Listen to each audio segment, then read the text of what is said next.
I just had to let you know you're.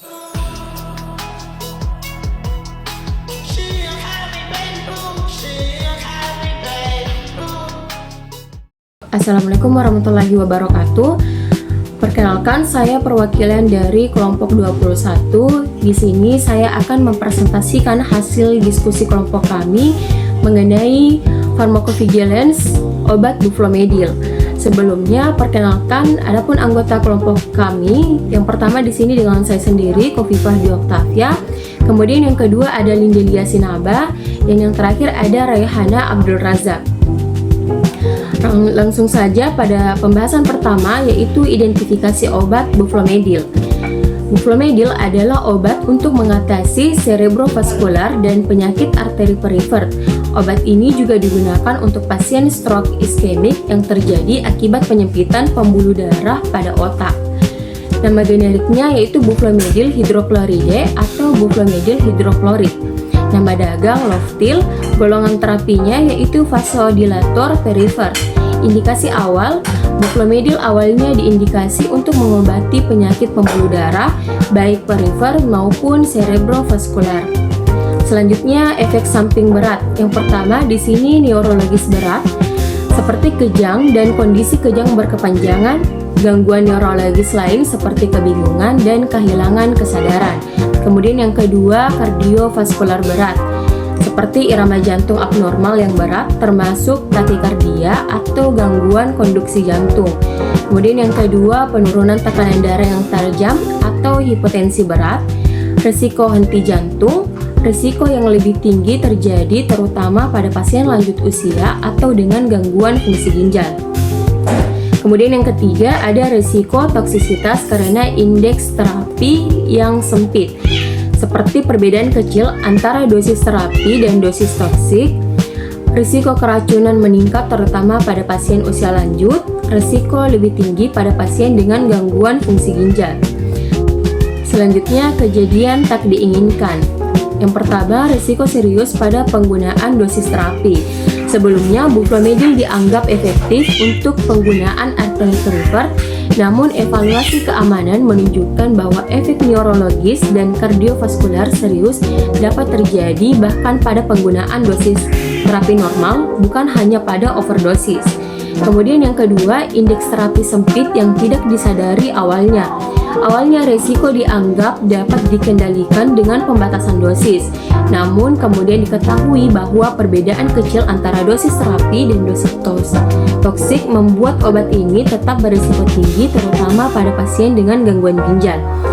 Kemudian yang ketiga, ada risiko lebih tinggi pada pasien rentan.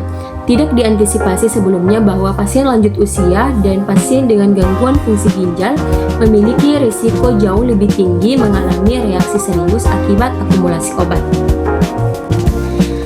Selanjutnya, populasi terdampak obat Buflomedil. Penggunaan Buflomedil menunjukkan risiko yang lebih besar pada kelompok pasien tertentu yang memiliki kondisi klinis khusus atau faktor risiko tertentu. Di antaranya seperti lansia, kelompok usia lanjut lebih rentan mengalami reaksi serius karena perubahan metabolisme dan fungsi organ yang menurun. Kemudian yang kedua, penderita gangguan ginjal. Penurunan fungsi ginjal dapat menyebabkan obat menumpuk di dalam tubuh sehingga meningkatkan kemungkinan terjadinya toksisitas.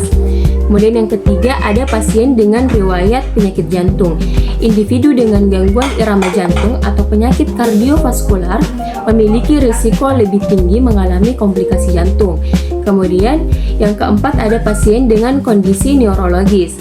Pasien yang memiliki riwayat gangguan saraf atau kejang berpotensi mengalami perburukan gejala. Dan yang terakhir, ada pasien dengan kesalahan dosis atau overdosis. Karena batas antara dosis terapi dan dosis toksik relatif sempit, kesalahan penggunaan dapat berujung pada efek yang serius. Selanjutnya, adapun proses pharmacovigilance Buflomedil. Yang pertama di sini bagaimana ADR terdeteksi.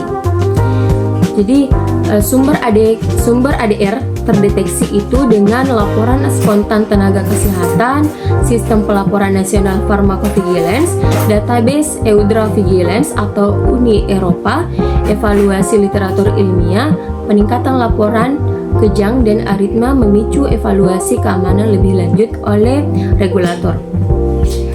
Selanjutnya, pelaporan awal. Di awal 2000-an mulai muncul sinyal keamanan di beberapa negara Uni Eropa. Prancis mengajukan evaluasi ulang. Banyak laporan toksisitas neurologis dan kardiovaskular serius.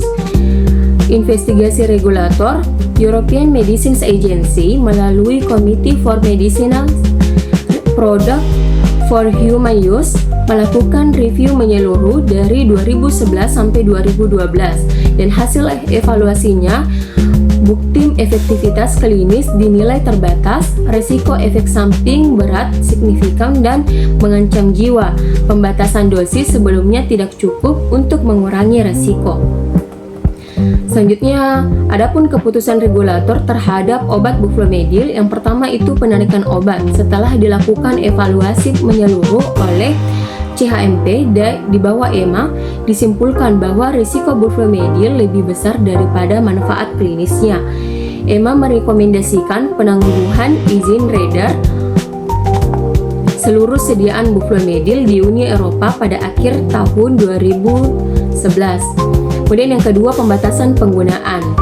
Sebelum keputusan akhir telah dilakukan upaya pembatasan seperti pembatasan dosis maksimal, peringatan pada pasien dengan gangguan ginjal, rekomendasi kehati-hatian pada pasien lanjut usia.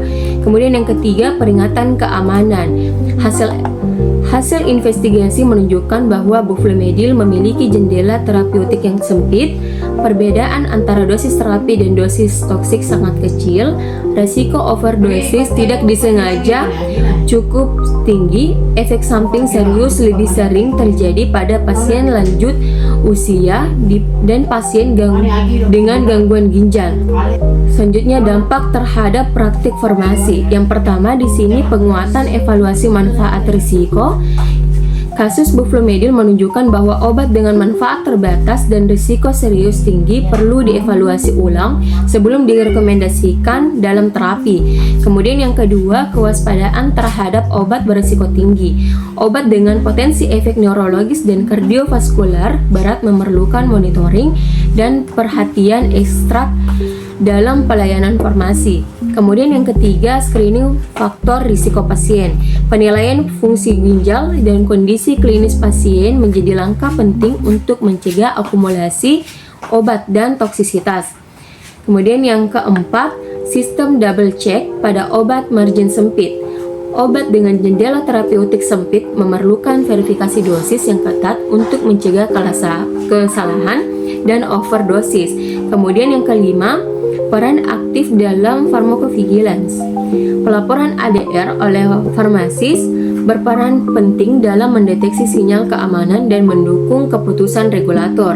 Dan yang terakhir ada pembaruan informasi obat secara berkala. Farmasi harus mengikuti pembaruan regulasi dan rekomendasi resmi untuk menjamin keselamatan pasien. Terakhir di sini ada pencegahan di masa depan. Yang pertama, evaluasi manfaat risiko secara berkala. Perlu dilakukan evaluasi ulang obat secara periodik berdasarkan data keamanan terbaru sehingga obat dengan manfaat terbatas dan risiko serius dapat segera ditinjau kembali. Kemudian yang kedua yaitu penguatan sistem pharmacovigilance aktif. Sistem pelaporan efek samping perlu diperkuat dan dianalisis secara cepat agar sinyal keamanan dapat terdeteksi lebih dari sebelum menimbulkan dampak luas. Kemudian yang ketiga, identifikasi dini populasi berisiko. Kelompok rentan seperti pasien lanjut usia dan pasien dengan gangguan fungsi ginjal perlu diidentifikasi sejak awal untuk meminimalkan risiko toksisitas. Kemudian yang keempat, penerapan RIA minimization measures yang lebih efektif. Langkah pembatasan dosis dan kontraindikasi harus dirancang lebih efektif dan dievaluasi secara berkelanjutan untuk memastikan penurunan risiko yang nyata. Kemudian yang kelima, pengawasan ketat terhadap obat dengan margin keamanan sempit. Obat dengan indeks terapi sempit memerlukan pengawasan distribusi dan penggunaan yang lebih ketat guna mencegah kesalahan dosis dan overdosis. Dan yang terakhir di sini respon regulator yang cepat. Itu saja yang bisa saya sampaikan. Lebih dan kurangnya mohon dimaafkan. Wassalamualaikum warahmatullahi wabarakatuh. I just had to let you know you're